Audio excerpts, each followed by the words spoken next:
Allah Subhanahu wa taala firman, "Balillahu yamunnu 'alaikum an hadakum." Bahkan Allah telah memberikan karunia kepada kalian dengan cara memberikan hidayah pada kalian.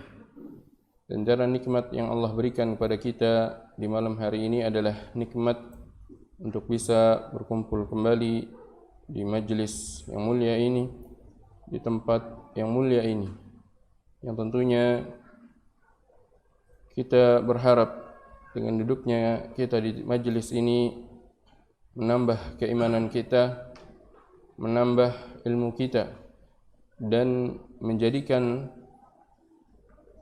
ibadah yang kita lakukan berdasarkan ilmu dan didasarkan dengan amalan. Dan alhamdulillah, semakin banyak nikmat yang Allah berikan pada kita seiring dengan berjalannya waktu. Di antara nikmat yang Anda perhatikan saat ini sudah ada 2 kamera di sini. Tadinya 1, mau nambah 1 lagi, 3. Insyaallah. Semoga perkembangan dakwah di sini semakin Allah permudah dan Allah jadikan kaum muslimin semuanya mendapatkan hidayah untuk bisa terus mempelajari tentang syariat Allah Subhanahu wa taala dan mengikuti sunnah Nabi sallallahu alaihi wasallam dalam beribadah dan bermuamalah. Ikhwani wa akhwati fid din, azani Allah wa iyyakum. Kita masih melanjutkan pembahasan tentang sifat salat yang diambil dari kitab Umdatus Salik wa Uddatun Nasik yang ditulis oleh Ibnu Naqib Al-Misri rahimahullahu taala. Itu sebuah kitab fikih berdasarkan madhab al-Imam Asy-Syafi'i rahimahullahu taala.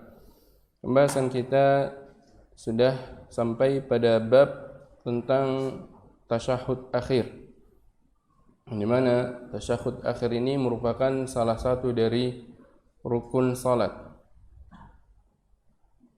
Dan yang namanya rukun salat berarti harus dilakukan ketika salat.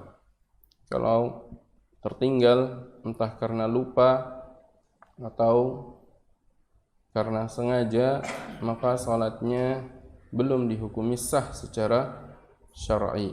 Meskipun telah dia kerjakan secara gerakan-gerakannya, tapi kalau ternyata ada satu rukun yang dia tinggalkan, dia harus mengulanginya supaya salatnya sah. Di antara rukun tersebut adalah tasyahud akhir. Berarti sudah berada di sifat terkait dengan akhir salat, di penghujung akhir dari ibadah salat. Beliau katakan di sini, wa yajlisu fi akhir salatihi lit-tasyahhudi mutawarrikan. Kemudian seorang yang salat di akhir salatnya dia duduk untuk melakukan tasyahud. Duduk ini disebut duduk tasyahud. Dan karena di akhir salat maka diistilahkan tasyahud akhir. Baik itu salat yang 2 rakaat maupun 3 rakaat maupun 4 rakaat, yang paling terakhir tasyahud yang dilakukan di rakaat yang paling terakhir itu namanya adalah tasyahud akhir. Ini termasuk wal, bukan termasuk rukun, sehingga kalau lupa tertinggal cukup diganti dengan sujud sahwi. Tapi kalau tasyahud akhir lupa, misalkan bangun dari sujud langsung salam, maka belum sah salatnya. Harus dia balik lagi membaca tasyahud, selesaikan tasyahudnya, kemudian salawat kepada Nabi SAW baru rukun, tidak boleh ditinggalkan. Nah, beliau menjelaskan di sini tentang sifat pelaksanaan tasyahud akhir tersebut. Beliau katakan mutawarrikan, sunnahnya adalah duduk tersebut dengan cara duduk tawarruk. Duduk tawarruk beliau jelaskan maknanya adalah yafrushu yusrahu wa yansibu yumnah, bentangkan kaki kirinya dan ditegakkan telapak kaki kanannya. Wa yukhrijuha min tahtihi, keluarkan kaki kiri dari bawah kaki kanannya. Wa yufdi bi waraqahi ilal ard, dan duduk dengan pantatnya langsung ke tanah atau ke alas, tidak duduk di atas kaki. Wa kaifa qa'ada huna wa fi ma taqaddama jaza. Beliau sebutkan ini adalah sifat duduk tawarruk, ditegakkan jari-jari kaki kanannya itu menghadapnya ke kiblat, karena ketika tegak dia akan mengarah ke kiblat, berdiri. Telapak kaki kanannya itu duduk tawarruk. Bagaimana hukumnya kalau orang di tasyahud akhir duduknya bukan tawarruk? Duduknya iftirash. Atau bukan tawarruk, bukan pula iftirash. Duduk semaunya. Sahkah salatnya? Beliau jelaskan, wa kaifa qa'ada huna wa fi ma taqaddama jaza. Dan bagaimanapun cara dia duduk, baik di saat ini, yaitu di ketika tasyahud akhir, karena yang disebut tasyahud itu bacaannya, bukan duduknya. Duduk itu tempat pelaksanaan tasyahud. Tasyahud itu adalah bacaan at-tahiyatu lillahi wassalawatu wattayyibat, itu tasyahud. Adapun duduknya adalah tempat pelaksanaan tasyahud, yaitu ketika duduk. Duduknya itu rukun, tasyahudnya juga rukun. Tasyahudnya tidak boleh dirubah. Kalau duduknya boleh dirubah, tidak. Duduknya yang menjadi rukun adalah yang penting duduk. Adapun sifat duduk, maka hukumnya adalah sunnah. Dalam artian apa? Kalau seandainya dia duduknya bukan tawarruk, sah tidak? Sah, hanya saja apa? Tidak mengerjakan salah satu sunnahnya, yaitu tawarruk. Cara tawarruk. Duduknya iftirash, maka salatnya sah meskipun itu di tasyahud akhir. Oleh karena itu beliau katakan, wa kaifa kana, bagaimanapun cara dia duduk, baik di tasyahud akhir ini maupun di duduk sebelumnya. Duduk di antara dua sujud, duduknya tawarruk. Sah? Sah. Duduk tasyahud akhir, duduknya tawarruk, bukan iftirash. Sah? Sah salatnya. Hanya saja khilafu apa? Khilafu sunnah. Menyelisihi yang sunnah. Maksudnya sunnah di situ adalah babil afdaliyah dan yang dilakukan oleh Nabi sallallahu alaihi wasallam. Karena yang dilakukan oleh Nabi sallallahu alaihi wasallam dalam mazhab Imam Asy-Syafi'i adalah tawarruk itu hanya di rakaat yang paling akhir yang akan salam. Adapun kalau belum salam, misalkan masih sujud sahwi, belum tawarruk. Misal dalam mazhab kalau masih harus sujud sahwi karena ada yang tasyahud awal terlupa misalkan, maka kan harus sujud sahwi. Diperintahkan untuk sujud sahwi. Duduknya langsung tawarruk atau iftirash? Dalam mazhab duduknya iftirash. Duduk tawarruknya nanti kalau sudah sujud sahwi. Sudah sujud setelah saya baca tasyahud akhir, kemudian sujud 2 rakaat sujud sahwi, balik lagi duduk tawarruk tanpa bertasyahud lagi, langsung salam. Jadi ketentuannya adalah duduk yang paling akhir dalam mazhab. Duduk yang paling terakhir sifatnya tawarruk. Begitu juga makmum yang masbuk. Makmum yang harus menambah rakaat. Duduknya sudah paling akhir belum? Belum, karena dia akan menambah rakaat. Maka tawarruk atau iftirash? Dalam mazhab iftirash. Karena kaidahnya adalah yang dilakukan dengan tawarruk adalah yang akan salam setelahnya. Oleh karena itu, nanti akan beliau sebutkan hal ini. Maka beliau katakan wahya atau iftirash wa tawarruk sunnah. Sifat pelaksanaan dengan cara tawarruk maupun dengan cara iftirash itu hukumnya sunnah, dan itu termasuk sunnah Nabi sallallahu alaihi wasallam yang hukumnya sunnah. Sunnah Nabi sallallahu alaihi wasallam yang hukumnya sunnah. Paham ya maksudnya? Yaitu ajaran Nabi sallallahu alaihi wasallam yang hukumnya adalah mustahab, tidak wajib. Sifatnya, bukan duduknya. Kalau duduknya adalah wajib bahkan rukun.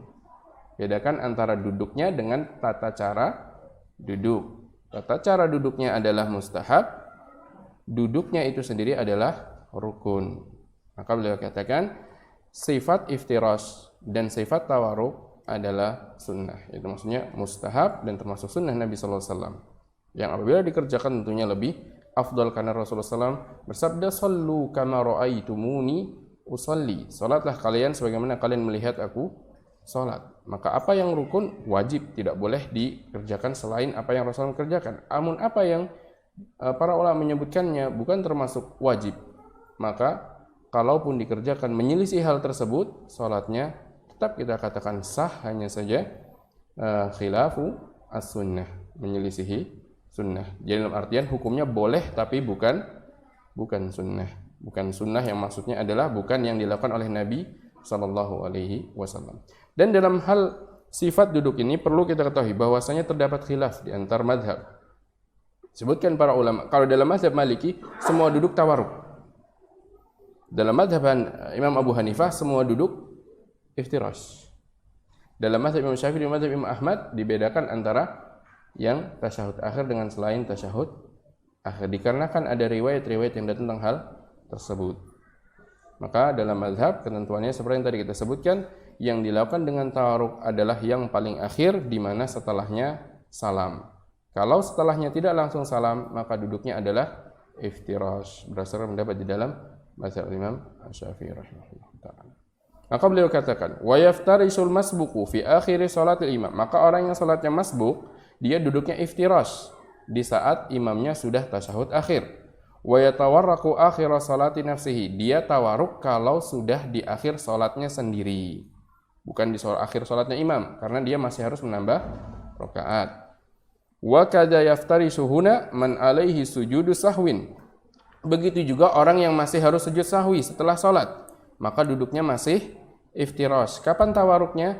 Kalau sudah sujud sahwi, karena dalam mazhab semua sujud sahwi dilakukan sebelum salam, baik karena kelupaan atau karena menambah. Nanti kita akan dapat bab tentang sujud sahwi, kapan diperintahkan untuk sujud sahwi. Ada 3 alasan, 3 sebab. Bisa jadi karena mengurangi sesuatu, atau menambah sesuatu, atau karena ragu. Nah, kalau dia harus sujud sahwi setelah selesai salat, di akhir salat, maka tawaruknya adalah nanti kalau sudah sujud sahwi. Ini terkait dengan tata cara duduknya. Kemudian di antara sunnah juga di dalam bertasyahud akhir adalah wa yada'u fit tasyahudaini yusrahu. Dalam 2 tasyahud, yaitu tasyahud awal maupun tasyahud akhir, maka dia meletakkan tangan kirinya di atas paha kanannya inda tarfi rukbatih, di sisi lutut, yaitu sudah mendekati lutut. Meletakkan tangan kiri di atas paha yang kiri, penghujung paha yang kiri, mabsutatan madmumatan, dibentangkan dan tidak direnggangkan, tapi dihimpunkan, sehingga jari jemarinya menghadap ke arah kiblat. Wa yaqbidu yumnahu, adapun tangan kanannya maka menggenggam, wa yursilu musabbihah, tapi telunjuknya dilepas. Wa yadau ibhamahu ala harfiha, sedangkan telunjuknya ibu jarinya diletakkan di sisi rahah, di sisi telapak. Ini yang disebutkan beliau. Ada juga sifat yang lain yang semuanya sabit dari Nabi SAW, seperti yang dijelaskan para ulama. Misalkan bisa dengan membentuk lingkaran dengan ujung ibu jari dengan ujung jari tengah, atau menggenggam jari tengahnya dengan ibu jarinya, atau seperti yang tadi kita sebutkan tadi, atau bahkan melepasnya. Maka kata para ulama itu pun sabit dari Nabi SAW. Semuanya dilakukan yang manapun sudah melakukan aslu sunnah, sudah dikatakan melaksanakan sunnahnya di dalam bertasyahud tersebut, karena ada beberapa ayat yang menyebutkan hal tersebut. Wa yarfa'ul musabbihah, kemudian dia angkat telunjuknya, musyiran biha inda qawlihi illallah, memberikan isyarat. Tadi dilepas tapi belum diangkat. Diangkatnya kapan? Dalam mazhab diangkatnya adalah ketika mengucapkan illallah, asyhadu la illallah. Jadi pada ucapan hamzahnya, mulai dari hamzah. Dalam permasalahan ini terdapat khilaf dengan para ulama, apakah memberikan isyarat mengangkat dari telunjuk itu dari awal bertasyahud ketika at-tahiyat sudah mulai, atau nanti pada waktu-waktu tertentu. Namun para ulama menyepakati bahwasanya memberikan isyarat itulah sunnah. Hanya saja yang lebih afdal mana? Yang lebih afdal dalam menerapkan sunnah tersebut kapan? Mulai mengangkat isyarat dengan telunjuk tersebut. Apakah dari awal? Ataukah ketika berdoa saja? Maksudnya ketika berdoa, yaitu ketika lafaz-lafaz yang maknanya doa. Karena dalam riwayatnya disebutkan yad'u biha. Nabi SAW berdoa dengan hal tersebut. Kalau dengan doa berarti mulai dari assalamu alayka ayuhan nabi, itu doa. Ketika tasyahud nanti, ketika asyhadu an la ilaha illallah bukan termasuk doa, itu tasyahud. Tapi nanti ketika bersalawat Allahumma shalli ala Muhammad, angkat lagi. Kemudian doa lagi, setelah itu mengangkat lagi. Pendapat yang kedua ini adalah pendapat yang dipilih oleh Syekh Muhammad bin Shalih Al-Utsaimin. Adapun Syekh bin Baz rahimahullah mendapat dari awal beliau tasyahud. Ada pendapat yang lain yaitu kapan? Menggerakkan terus. Ada yang lainnya yaitu kapan? Yaitu memberikan isyarat di waktu tertentu seperti contohnya dalam mazhab adalah dalam ucapan illallah. Maka dalam permasalahan tersebut memang terdapat khilaf oleh para ulama kapan memberikan isyarat dalam hal tersebut dan apakah menggerak-gerakkannya atau tidak. Apakah menggerakkannya atau tidak? Karena sebagian riwayat menafikan menggerakkan. Sebagian riwayat tasyahud tersebut dijelaskan para ulama terbagi menjadi secara hukum terbagi menjadi dua.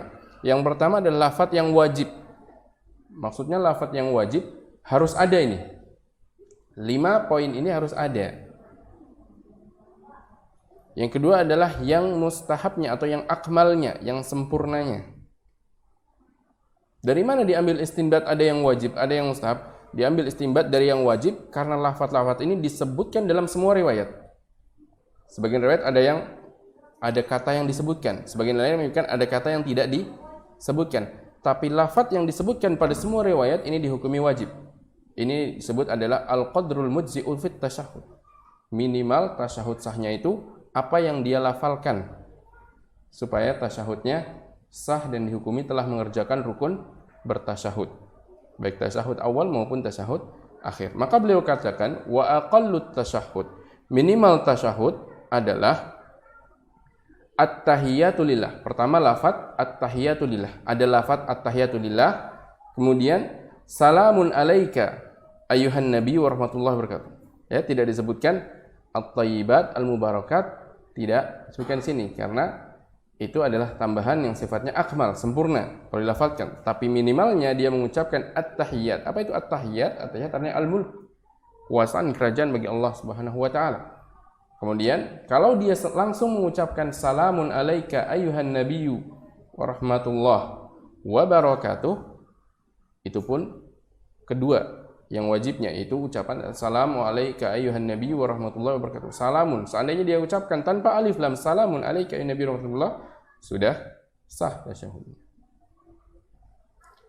Yang ketiganya lafadznya yang harus dia ucapkan adalah salamun alayna wa ala ibadillahi salihin. Assalamu alayna wa ala ibadillahi salihin. Ini yang wajibnya. Kemudian yang keempat, asyhadu an la ilaha illallah. Meskipun tanpa tambahan wahdahu la syarikalah, karena memang sebagian riwayat tidak menyebutkan wahdahu la syarikalah, maka sudah sah yang diucapkan asyhadu an la ilaha illallah.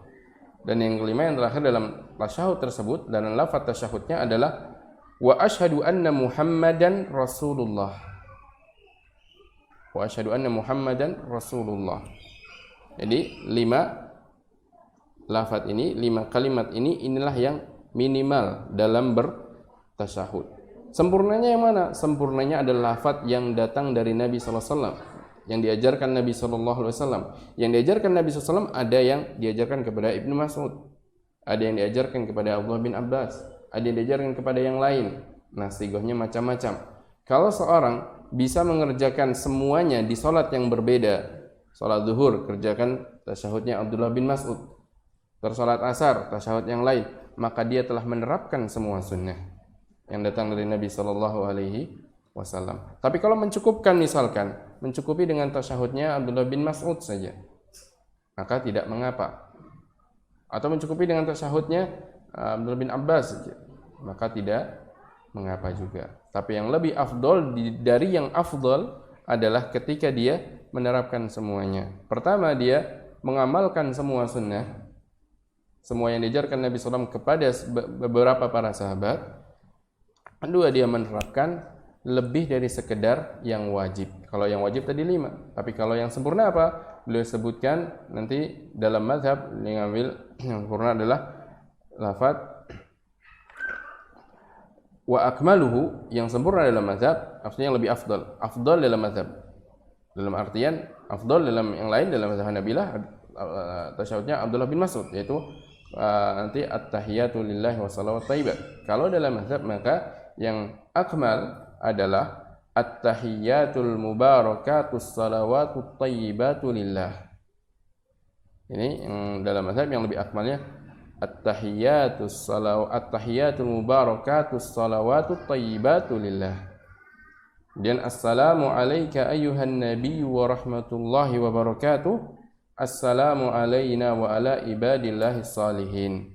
Asyhadu an la ilaha illallah wa asyhadu anna Muhammadan Rasulullah. Kalau saya tidak salah adalah tasyahud Abdullah bin Abbas yang dipilih dalam mazhab. Ini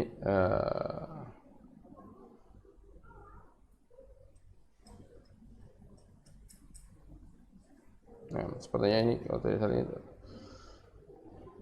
Abdullah Abbas. Adapun tasyahudnya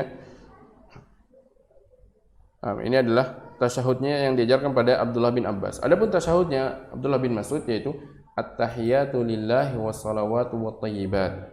Jadi ada lafaz yang berbeda, sebagian lafaznya berbeda.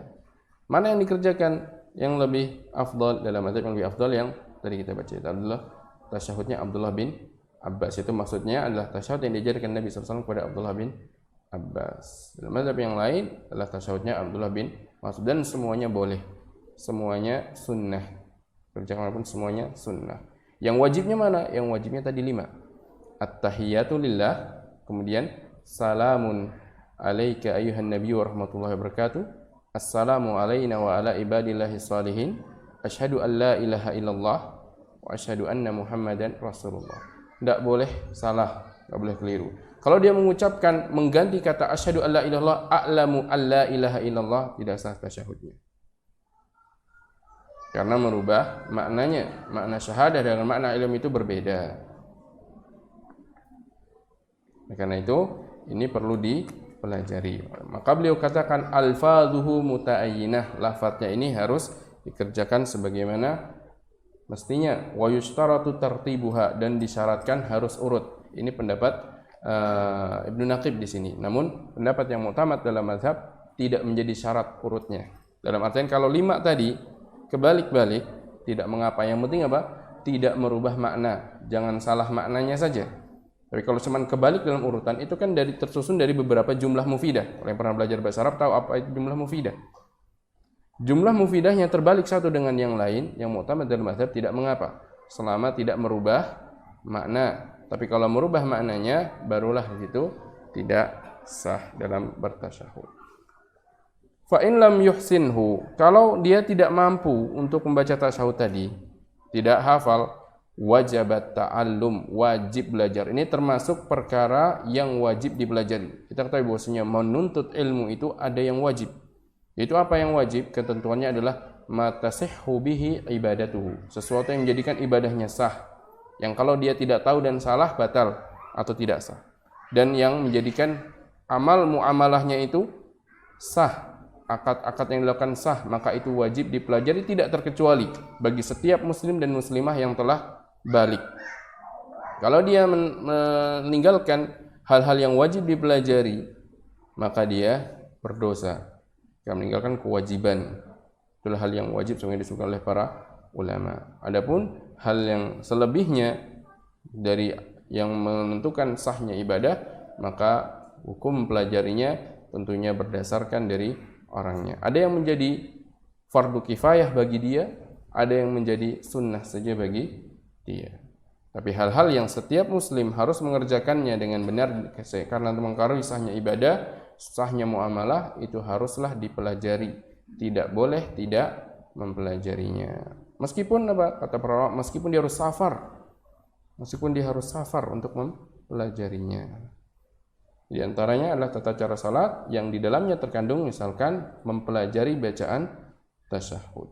Fa in ajaza, kalau sudah belajar enggak bisa juga karena tidak terbiasa dengan melafalkan bahasa Arab, tarjama, maka dia wajib membaca terjemahannya.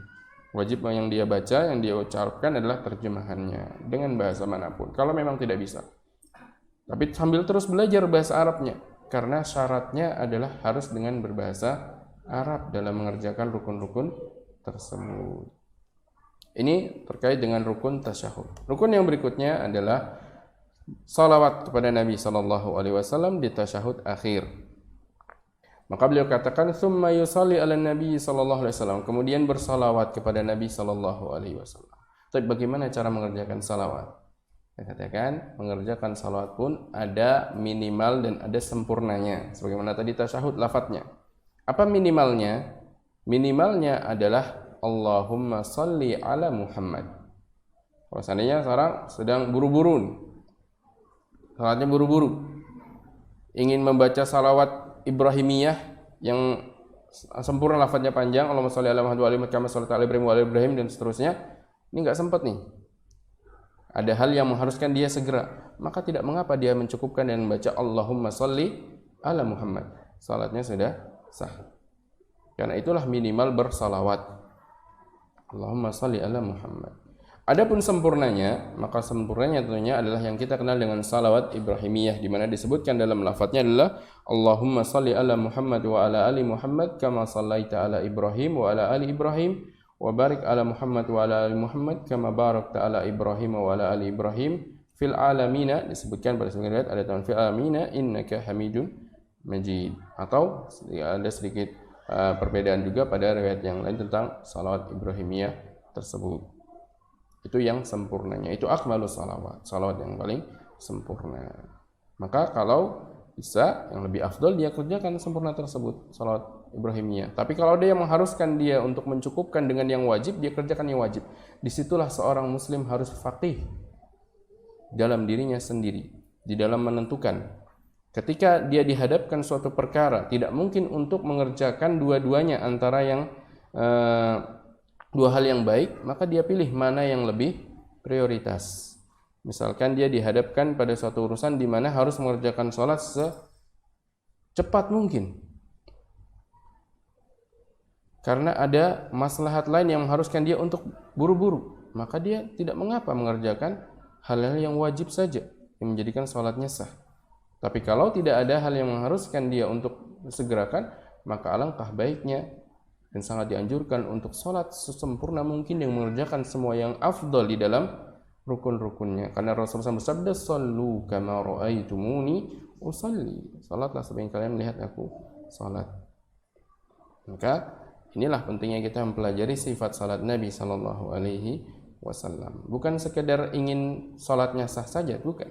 Tapi ingin menjadikan salat kita adalah salat yang sempurna, sedekat mungkin dengan salatnya Nabi sallallahu alaihi wasallam, agar mendapatkan keutamaan yang lebih sempurna pahala yang dia dapatkan.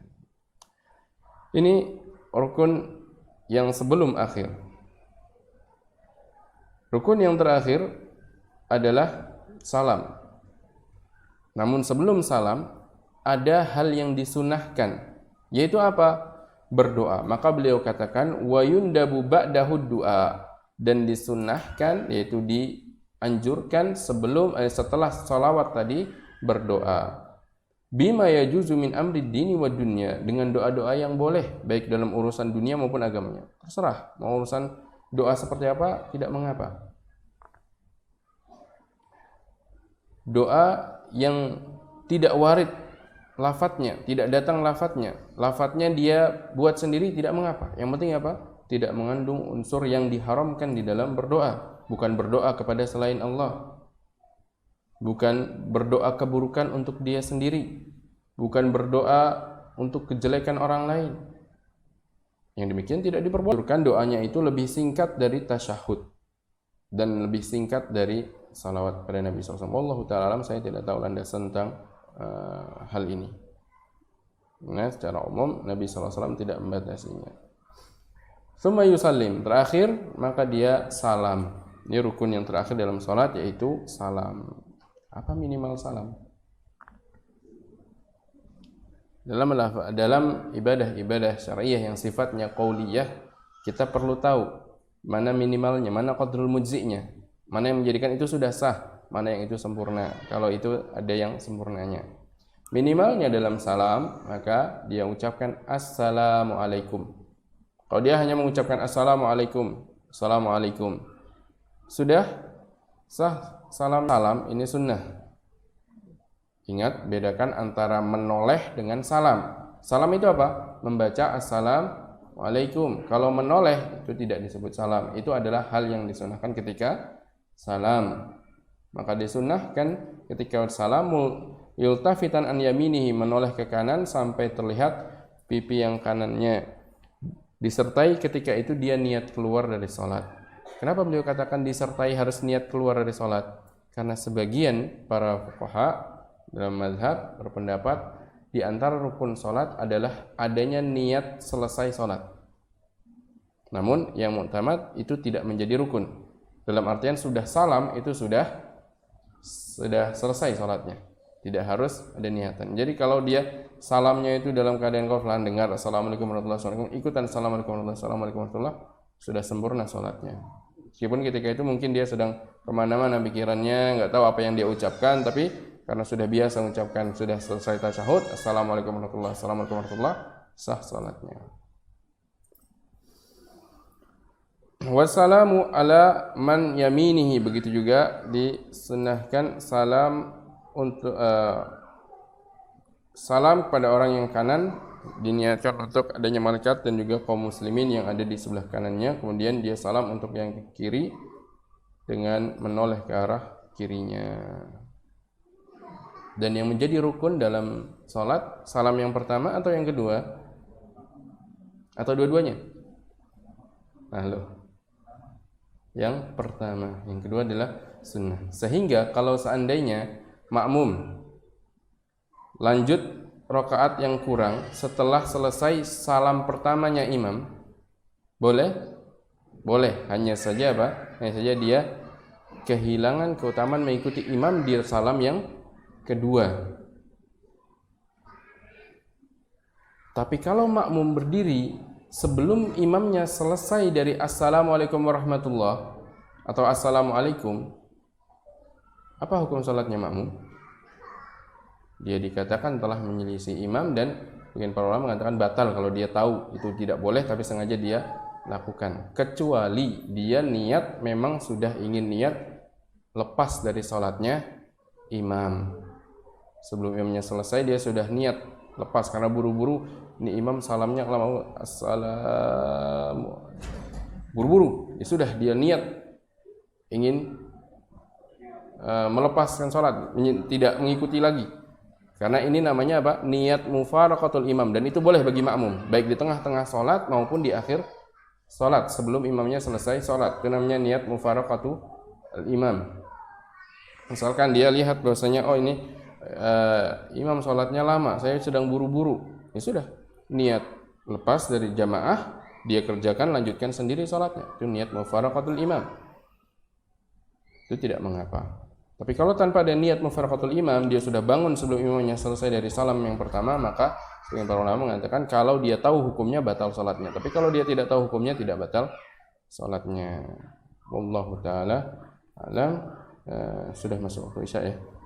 Kita dengarkan azan terlebih dahulu, kemudian melanjutkan sedikit beberapa sunnah-sunnah setelah salat.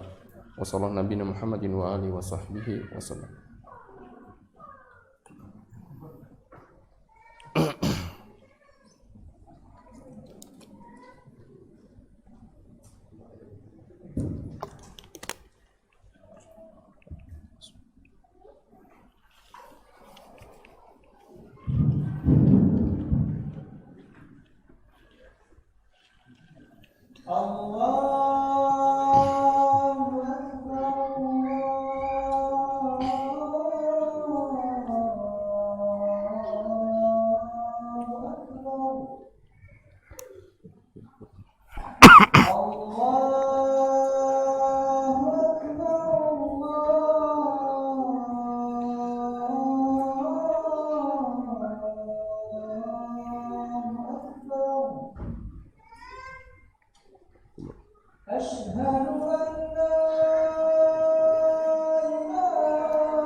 Allahumma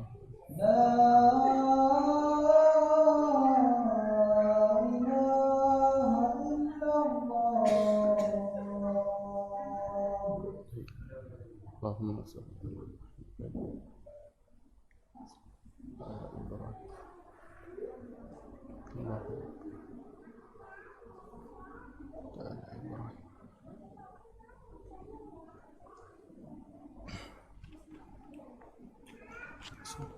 Alhamdulillah wassalatu wassalamu ala Rasulillah amma ba'd.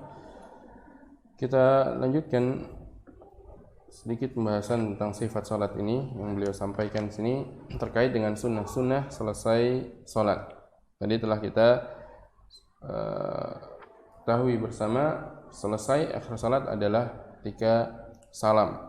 Maka kalau seorang sudah selesai salam, sudah berakhir salatnya. Hanya saja selesai salat ada sunnah-sunnah yang dianjurkan bagi seorang untuk melakukannya sebelum dia beranjak pergi dari tempat salatnya. Maka disebutkan di sini, saya loncat beberapa pembahasan seperti pembahasan makmum memperpanjang keduduknya. Intinya tidak mengapa kalau memang itu makmum yang mengikuti imam, tapi kalau makmum masbuk maka tidak dianjurkan dia memperpanjang setelah imamnya salam kecuali memang di posisi tasyahudnya. Setelah itu beliau katakan wa yundabu zikrullahi ta'ala, dan dianjurkan berzikir kepada Allah Subhanahu wa ta'ala, yaitu selesai salat dianjurkan untuk berzikir, dan yang paling afdal adalah berzikir sebagaimana berzikirnya Nabi sallallahu alaihi wasallam pada zikir-zikir yang diriwayatkan dari Nabi sallallahu alaihi wasallam, mulai dengan istighfar, kemudian membaca asyhadu an la Allahumma antas salam minkas salam tabarakta al jalal wal ikram, dan seterusnya yang itu bisa kita baca di kitab-kitab terkait dengan doa-doa dan zikir, insyaallah taala disebutkan. Bisa antum baca di situ bagaimana zikir-zikir yang warid dari Nabi sallallahu alaihi wasallam. Bagaimana sifat pelaksanaan zikirnya? Beliau katakan wa du'a, dan juga dianjurkan berdoa sirran, secara sir, dalam artian sir itu tidak dijaharkan. Dalam mazhab yang muktamad adalah sir, tidak jahar, menyelisihi pendapat mayoritas para ulama karena pendapat jumhur, karena jumhur pendapat adalah dengan jahar baik imam maupun makmum. Adapun dalam mazhab maka bacanya adalah sir, kecuali tidak membaca sir adalah, yaitu maksudnya kecuali tidak membaca sir berarti dijahar, kecuali imam yang membaca zikir dengan tujuan mengajarkan kepada makmum, maka Imam Asy-Syafi'i berpendapat tidak mengapa dia menjaharkan sampai dia rasa makmumnya sudah belajar, sudah bisa, tanpa harus dia ajarkan lagi. Maka kembali ke hukumnya yaitu sir, baik ketika berzikir maupun berdoanya. Wa yusalli ala Nabi sallallahu alaihi wasallam awwalahu wa akhirah, dan ketika dia berdoa dia bersalawat kepada Nabi sallallahu alaihi wasallam baik di awal doa maupun di akhir doa tersebut. Dianjurkan untuk bersalawat kepada Nabi sallallahu alaihi wasallam karena kan salawat kepada Nabi sallallahu alaihi wasallam itu pun adalah ibadah. Maka bisa masuk dalam kategori sebenarnya dia bertawasul dengan beribadah terlebih dahulu sebelum dia meminta berdoa kepada Nabi sallallahu alaihi, sebelum dia berdoa kepada Allah Subhanahu wa taala. Kemudian di antara sunnah juga wa yaltafitul imamu lidzikri wa du'a. Kemudian imam dia berpaling untuk berzikir dan berdoa, yaitu berpaling dari arah kiblat. Berpalingnya kemana? Beliau katakan fayaj'alu yaminahu ilaihim, dia jadikan arah sisi kanannya ke arah makmum, wa yasarahu ila kiblah, dan kirinya ke arah kiblat. Sebagian para ulama berpendapat imam itu setelah dia salat, maka ketika berzikirnya dia mengarah setengah, misalnya 90 derajat ya, tidak 180 derajat. Sebagian alim pendapat tidak 180 derajat, yaitu dia mengarah ke arah makmum. Dan wallahu taala mungkin itu yang lebih akrab. Namun dalam mazhab disebutkan para fuqahanya adalah dia cukup dengan mengarahkan sisi kanannya. Dan kita ketahui dalam masalah tersebut tentunya permasalahan ijtihadiyah, sifatnya la ijtihad, ya wallahu taala alam. Yang lebih akrab dia mengarahkan ke arah makmumnya ketika dia berzikir.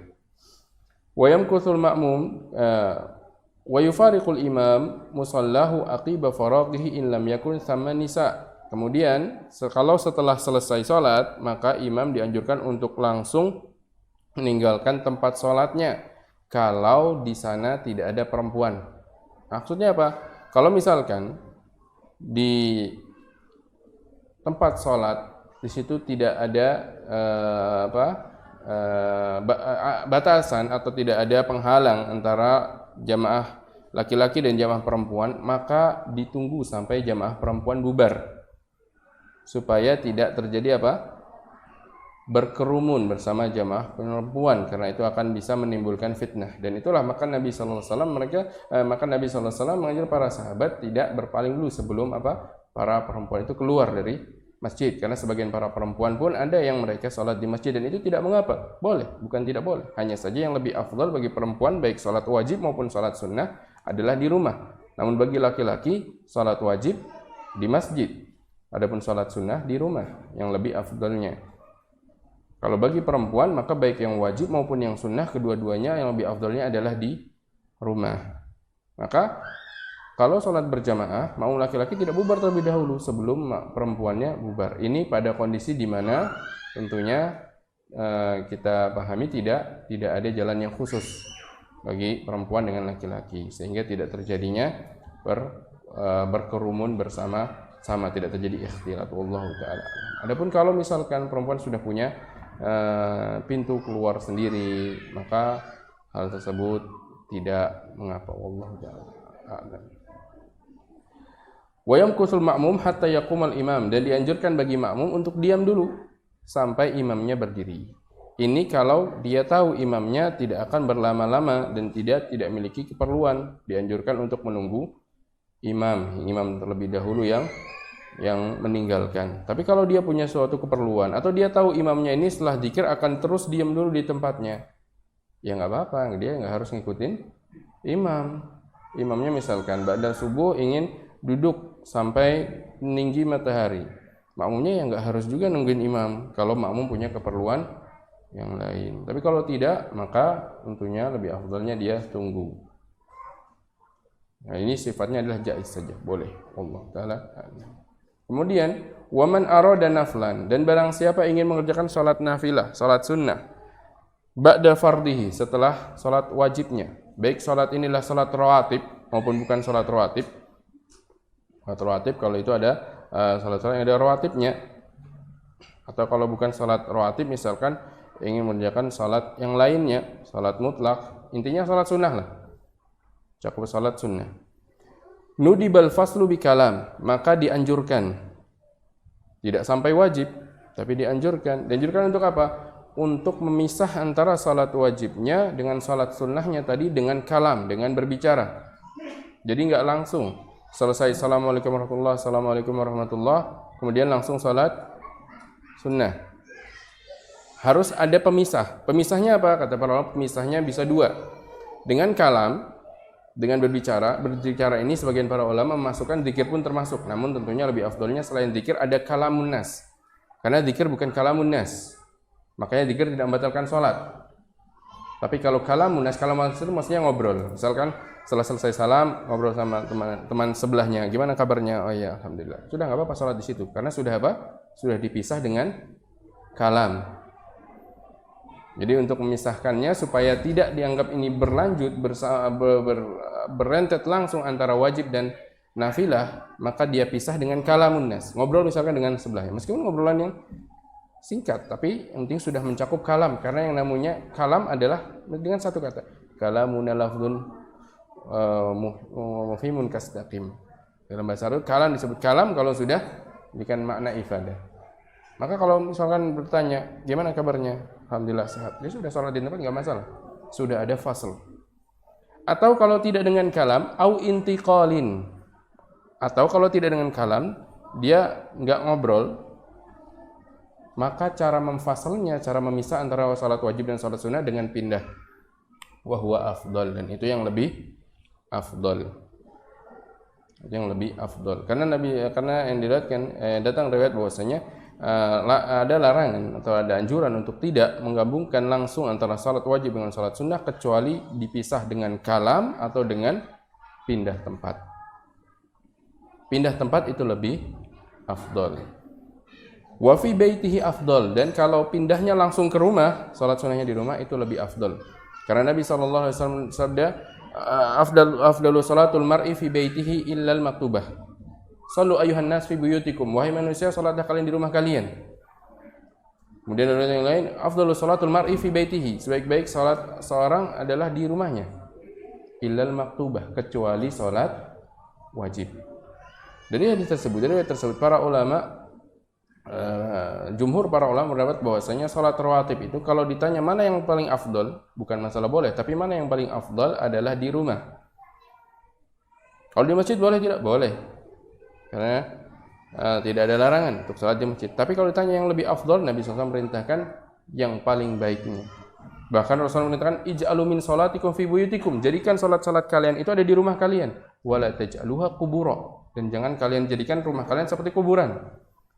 Kuburan bukan tempat salat. Orang enggak pernah salat sunnah di rumah, tapi rajin salat di masjid.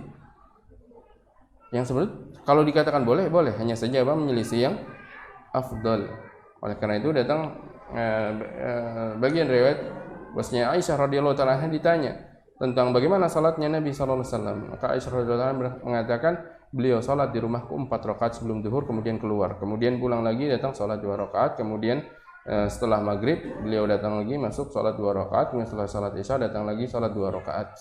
Kemudian sebelum salat subuh beliau pun salat 2 rakaat. Menunjukkan bahwa kebiasaan Nabi sallallahu alaihi wasallam, sunnah Nabi sallallahu alaihi wasallam yang rutinitas, lebih seringnya Nabi sallallahu alaihi wasallam mengerjakan salat rawatib itu di rumah. Tapi ada sebagian riwayat Nabi sallallahu alaihi wasallam salat di masjid. Kata jumhur para ulama, mayoritas para ulama menyebutkan itu menunjukkan boleh pada sebagian waktu kalau misalkan ada hajah. Ada hajah misalkan apa? Dia nggak bisa pulang ke rumah, ada keperluan. Atau mungkin khawatir kalau sholat di rumah malah tidak jadi sholat. Sibuk saya, sudah sampai rumah itu sudah ada aja yang dikerjakan. Padahal lebih afdolnya pun menjadikan sholat di rumah, menghidupkan sunnah Nabi SAW ini, dan juga mencontohkan kepada anggota rumah kita, orang yang tinggal di rumah kita, tentang sholat. Ajarkan mereka. Anak itu akan mengikuti orang tuanya ketika dia sering melihat orang tuanya. Kalau kita perhatikan, ada sebagian anak kecil, anak yang bahkan dia belum balik dan belum tahu apa yang dikerjakan, bisa mengikuti gerakan sholat. Kenapa? Sering melihat orang tuanya sholat. Saya pernah ditampilkan, waktu itu dia seorang psikolog. Dia membahas tentang kebiasaan anak itu dipengaruhi kebiasaan orang tua. Dia tampilkan video seorang anak bawa mainan pura-pura nelpon sambil jalan keliling-keliling. Ternyata usut diusut, oh orang tuanya sering nelpon jalan keliling-keliling. Anak kecil. Ada yang lain, anak kecil sholat. Ternyata usut diusut apa? Dia dengar azan, gerak sholat. Usut diusut ternyata sering melihat orang tuanya sholat. Maka kita sebagai orang tua contohkan kepada anak-anak kita. Tidak bisa mengucapkan dengan lisan, contohkan, ajarkan mereka keteladanan dengan perbuatan. Di antaranya melalui hal ini, yaitu mengerjakan salat-salat sunnah di rumah, baik salat sunnah rawatib maupun salat sunnah yang mutlaq. Dan jangan kita kosongkan rumah kita dari salat. Wala taj'aluha qubura, jangan kalian jadikan rumah kalian itu salat. Maka beliau katakan wa fi baitihi afdal, dan bagi rumahnya itu lebih afdal. Tapi salat rawatib yang mana? Rawatib yang malam saja atau rawatib yang siang saja? Jumhur para ulama berpendapat semua rawatib. Pada salat 5 waktu yang lebih afdalnya di rumah. Namun sebagian para ulama yang lain berpendapat sebagian itu kalau yang malam itu di rumah, yang siang di masjid. Karena ada hadis dari Ibnu Abbas tadi. Tapi jumhur membawa itu dilakukan Nabi SAW karena ada keperluan. Adapun rutinitas yang lebih sering adalah di rumahnya. Maka hidupkan sunnah ini di rumah-rumah kita. Hidupkan rumah kita dengan sholat sunnah. Adapun sholat wajib laki-laki di masjid, perempuan lebih afdolnya di rumah. Wallahu ta'ala. Baik. Kemudian beliau membahas sunnah lain dan terkait dengan sholat dalam madhab. Fa in kana fi subhi, kalau itu adalah sholat subuh, fa sunnatu an yaqnuta fi i'tidali rakaat tsaniyah, maka sunnahnya adalah kunut di i'tidal rakaat kedua. Ma'ruf ini permasalahan yang diperselisihkan para ulama, kunut dalam salat subuh dalam mazhab Imam Syafi'i itu termasuk sunnah yang muakkadah, sehingga kalau ditinggalkan sujud sahwi. Dalam mazhab Imam Ahmad dan mazhab Imam Abu Hanifah itu tidak termasuk yang masyru', tidak termasuk sunnah. Di sini berarti para ulama berselisih dalam masalah yang sunnah yang mana? Yang sunnah mengerjakan kunut atau sunnahnya tidak mengerjakan kunut. Dan hal seperti itu adalah sifat ijtihadi. Karena ada beberapa riwayat yang satu dengan yang lainnya itu secara zahirnya bertentangan, bagaimana menjamaknya itu pun tentunya berbeda dalam sudut pandang para ulama, bagaimana menggabungkan riwayat-riwayat tersebut. Dalam mazhab merajihkan itu adalah melakukan kunut, dan tentunya permasalahan seperti ini sudah masyhur dan sering kita dengar jadi khilaf di kalangan para ulama. Dalam mazhab Syafi'i adalah sunnahnya dia kunut di rakaat kedua dari salat subuh dengan membaca doa kunut Allahumma hdini fiman hadait wa afini fiman afait dan seterusnya. Fa in kana imaman, maka kalau dia imam mengganti lafadznya dengan Allahumma hdina, bukan Allahumma hdini. Wala tata'ayyanu hadhil kalimat, dan lafadz kunut itu enggak harus seperti itu. Maksudnya enggak harus Allahumma hdini fiman hadait. Kata para ulama, kunut itu kan doa. Maka lafadz kunut boleh ditambah dengan doa atau boleh menggantinya juga dengan lafadz yang lain, tidak baca Allahumma hdini fiman hadait. Baik pada kunut subuh maupun pada kunut witir. Kalau permasalahan kunut witir beda lagi. Bukan hanya dalam mazhab Syafi'i. Dalam mazhab yang lain pun pendapat tentang kunut witir. Tapi kalau pada kunut subuh terjadi khilaf antara mazhab Syafi'i dan juga mazhab yang lainnya. Intinya pada lafadz kunutnya la tata'ayyan, tidak harus kalimatnya adalah Allahumma hdina fiman hadait kemudian mencukupkan, enggak boleh ditambah, tidak. Para ulama tidak mengatakan demikian. Kunut itulah doa, boleh ditambah dengan doa yang berikutnya. Maka kita dapati sebagian para imam mungkin memperpanjang kunut, tidak mengapa. Karena itu adalah memang kesempatan untuk berdoa di posisi tersebut. Summa yusalli Nabi, kemudian di akhir kunut dia bersalawat kepada Nabi sallallahu alaihi wasallam, wa yundabu raf'u yadayhi, dan dia angkat kedua tangannya duna mashi wajhi, tanpa membasuh wajahnya ataupun dadanya. Wa yajharu bihil imam menjaharkan kunut tadi, fayu aminul ma'mum mengaminkan doa yang didengarnya. Wa yusyariku fi tsana, dan ikut dalam memuji. Ikut dalam memuji ini misalkan pada innaka taqdi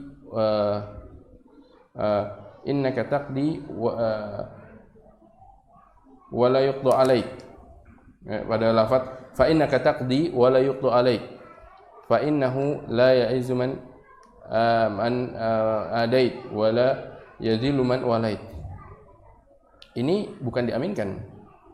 Karena ini bukan doa. Fa innaka taqdi wa la yuqda alaik itu bukan lafaz doa. Maka kata para ulama bukan diaminkan. Yang diaminkan Allahumma hdina fi man hadait, itu lafaznya doa. Wa afina fi man. Adapun fa innaka taqdi wa la yuqda alaik, ini bukan meminta, ini menetapkan. Sungguhnya engkau menetapkan apa yang engkau tetapkan, dan tidak ada yang menetapkan ketetapanmu. Maka bukan dengan diaminkan pada lafaz tersebut. Maknanya bukan meminta ketika itu. Maka beliau katakan wa yusyariku fi sana. Ketika memuji, ini adalah lafaz memuji. Maka makmum pun memuji, makmumnya pun mengatakan fa innaka taqdi wa la yuqda alaik, bukan mengaminkan. Jadi di sini perlu dipahami maknanya. Jangan ketika imamnya bukan melafalkan permintaan malah diaminkan. Kurang tepat posisi mengaminkan. Wa in lam yasma, kalau ternyata enggak mendengar doanya imam, kunutnya imam, qanata, maka dia kunut sendiri. Wal munfarid yusirbu, adapun orang yang salat sendiri maka dia mensirkannya. Wa in nazala bil muslimin nazilah, kalau ternyata kaum muslimin sedang ditimpa nazilah, suatu hal yang menyulitkan, qanatu fi jami'i salat, maka kunutnya pada setiap salat. Kalau ini disebut kunut nazilah. Demikian selesai pembahasan tentang bab sifat salat, dan berikutnya beliau lanjutkan tentang bab mayufsidu shalah, bab tentang perkara-perkara yang merusak salat dan dimakruhkan di dalam salat, dan insyaallah akan kita bahas pada pertemuan berikutnya. Demikian wa sallallahu nabi Muhammadin wa alihi wa sahbihi wasallam. Ada pertanyaan? Silakan. Ya, silakan. Waalaikumsalam warahmatullahi wabarakatuh. Rutinitaskan sampai Allah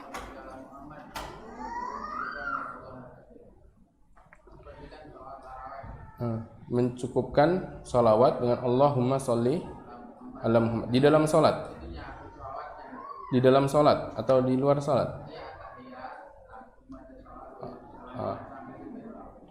Hanya mencukupkan membaca Allahumma sholli ala Muhammad. Kalau terkait dengan salatnya sah atau tidak, tadi kita ketahui salatnya sah karena itu minimal dia membaca salawat, sudah dikatakan bersalawat. Tapi kalau dikatakan mana yang lebih afdol? Yang lebih afdol adalah dia melanjutkan, yaitu membacanya dengan salawat yang dikenal atau diistilahkan dengan salawat Ibrahimiyah. Itu ada Allahumma sholli ala Muhammad wa ala ali Muhammad kama shallaita ala Ibrahim wa ala ali Ibrahim innaka Hamidum Majid dan seterusnya. Jadi kalau ditanya tentang hukum salatnya sah. Bagaimana merutinkannya? Merutinkannya ya boleh hanya saja apa? Khilaf menyelisih yang lebih afdal, khilaful afdal, yang lebih afdalnya. Allah taala. Nah, ada yang silakan.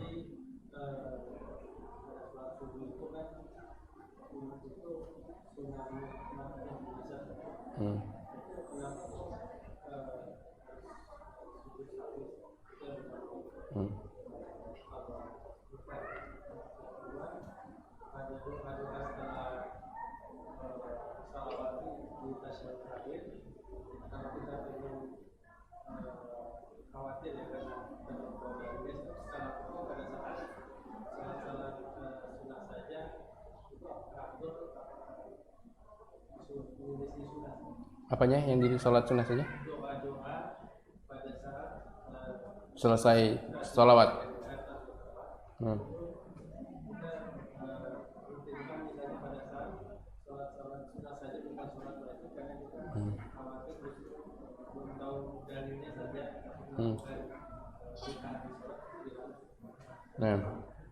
yang pertama kunut dalam sholat subuh dalam mazhab itu sunnah muakkadah. Kenapa harus sujud sahwi? Karena sunnah muakkadah.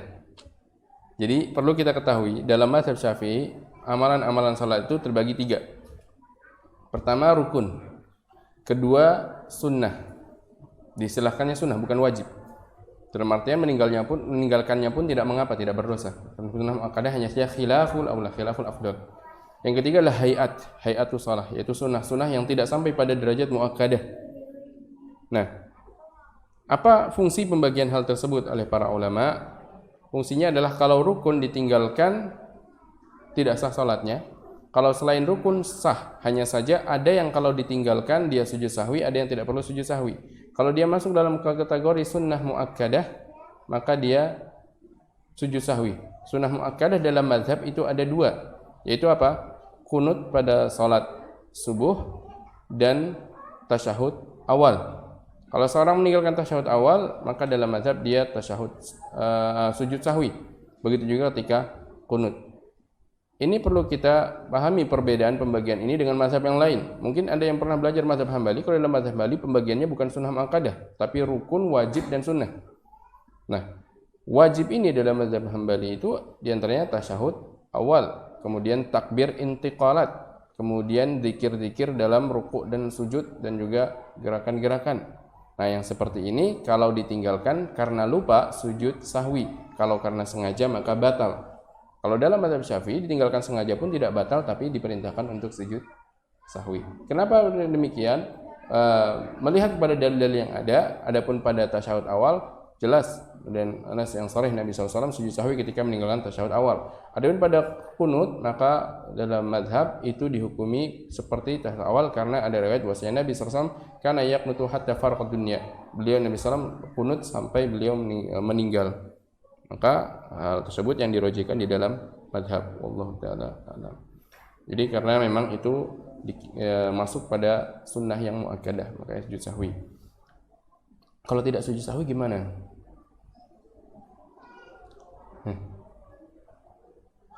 Saya tanya, sujud sahwi dalam mazhab hukumnya apa? Wajib atau sunnah? Sunnah.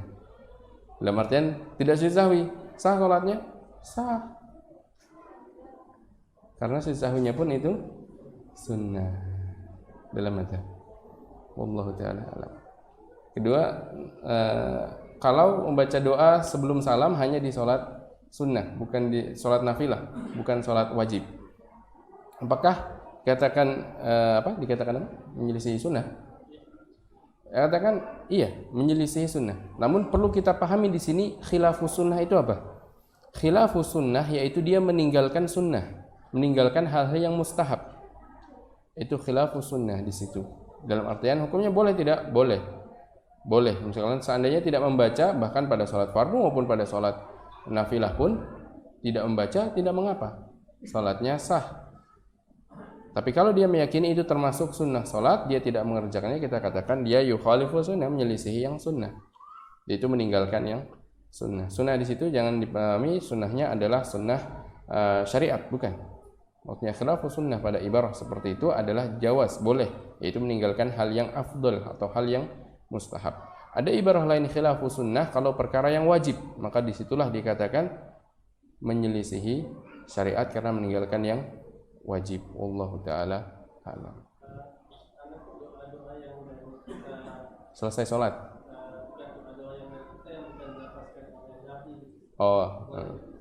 Doa sebelum salam atau doa yang mana? Setelah sholawat kita bacanya dengan doa sendiri. Bahkan Nabi SAW tidak menentukan harus doa tertentu.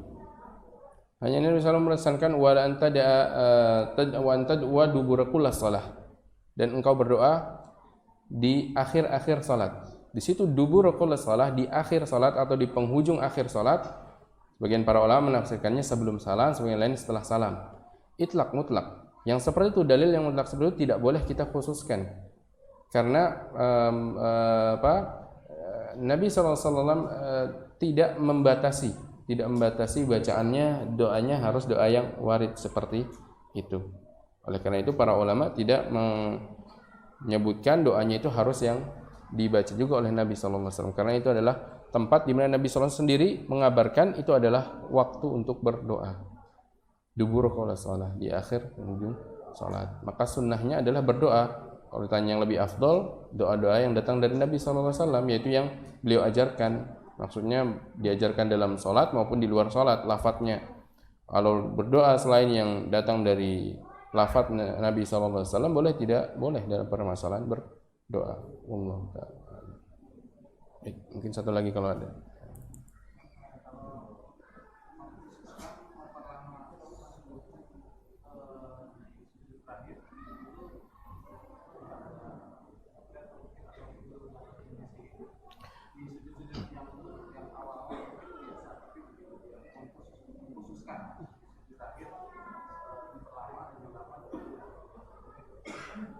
Mengkhususkan memperlama sujud di sujud yang akhir dalam salat, apakah termasuk hal yang diperbolehkan atau tidak? Tidak ada dalil yang mengkhususkan pada sujud akhir. Yang ada adalah keumuman sujud ketika bersujud, maka tidak perlu dikhususkan, tidak perlu memandang bahwasanya sujud yang akhir itu adalah khusus waktu berdoa, tapi di sujud-sujud yang lainnya. Kalau meyakini ada ini lebih afdaliyah di sujud yang akhir, tentunya perlu dalil tersendiri yang mengkhususkan hal tersebut. Namun dalil yang ada adalah keumuman bahwasanya waktu yang terdekat untuk seorang hamba dengan Rabb-nya adalah ketika dia sujud, maka perbanyaklah doa, dan di situ tidak ada taqyid, tidak ada pengkaitan dengan sujud yang akhir. Dan dalam hal ini juga kita perlu perhatikan, apabila dia seorang seorang imam, maka jangan hanya melihat kondisi diri sendiri. Dalam artian bisa jadi ada makmum yang tidak bisa untuk mengikuti memperlama sujud, maka itu dilakukan di sholat sendiri. Kalau memang dia tahu makmum-makmum tidak berkenan untuk mengikutinya di dalam memperlama sujudnya, karena itu termasuk hal yang mungkin dia akan memperpanjang doanya di dalam sholat. Wallahu ta'ala a'lam. Mungkin kita cukupkan dulu sampai di sini. Insyaallah akan kita lanjutkan bahasan berikutnya pada pertemuan mendatang. Semoga bermanfaat dan semoga Allah SWT berikan kepada kita ilmu yang manfaat dan amal saleh, dan menjadikan amal kita termasuk amal-amal yang diterima isinya. Subhanahu wa ta'ala. Aqulu qouli hadza wa astaghfirullah li wa lakum. Subhanakallahumma wa bihamdik, asyhadu an la ilaha illa anta, astaghfiruka wa atubu ilaik.